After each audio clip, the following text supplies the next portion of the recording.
has been the response from multicultural leaders to the scenes that we've had over the weekend? These leaders have spoken out about just how difficult this week has been. They said multicultural communities are among the strongest and the most resilient, but nonetheless, this has still been an extremely challenging time.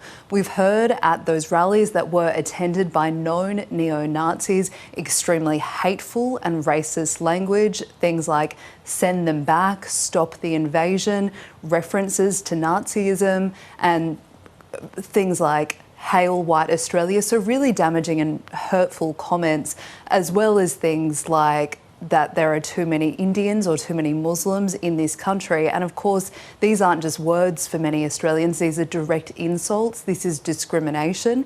We've heard from multicultural leaders who say that there has been fear, there has been hurt, there has been disappointment. Others who say that they were afraid to go out over the weekend for fear of being mugged or assaulted.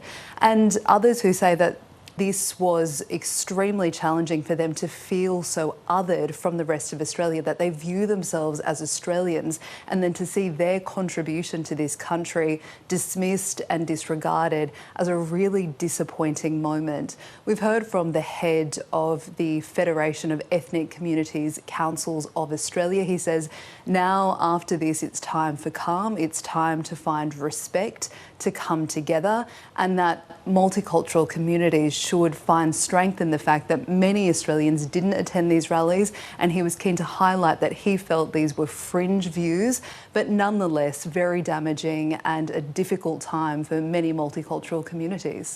And Isabella, experts have raised concerns about the tactics to engage ordinary Australians in these type of protests.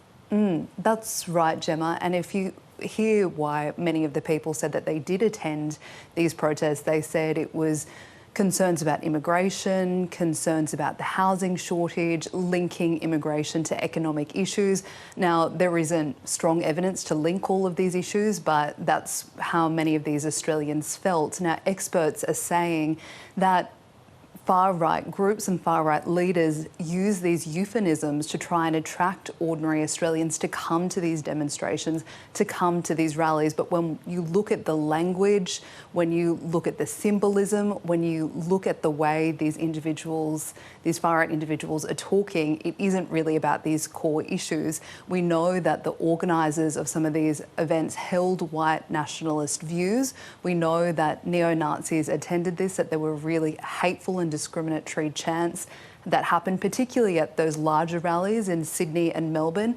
And experts are saying we need to look at this and we need to call out what's been happening and to have an open conversation with Australians about the difference between far-right ideology and genuine concerns about housing shortages and immigration, and to work to try and decouple those issues and to have an honest conversation that is grounded in reality, so that far-right groups cannot use these issues to mobilise their own causes. And they say this isn't new. We've seen in recent years far-right groups use COVID-19, the pandemic, to try and mobilise people to their cause, and in previous decades, issues around terrorism. But they say that the way it's being done at the moment with immigration and housing shortages, it's also being seen around the world. And this is something that governments and community leaders really need to pay attention to at this time.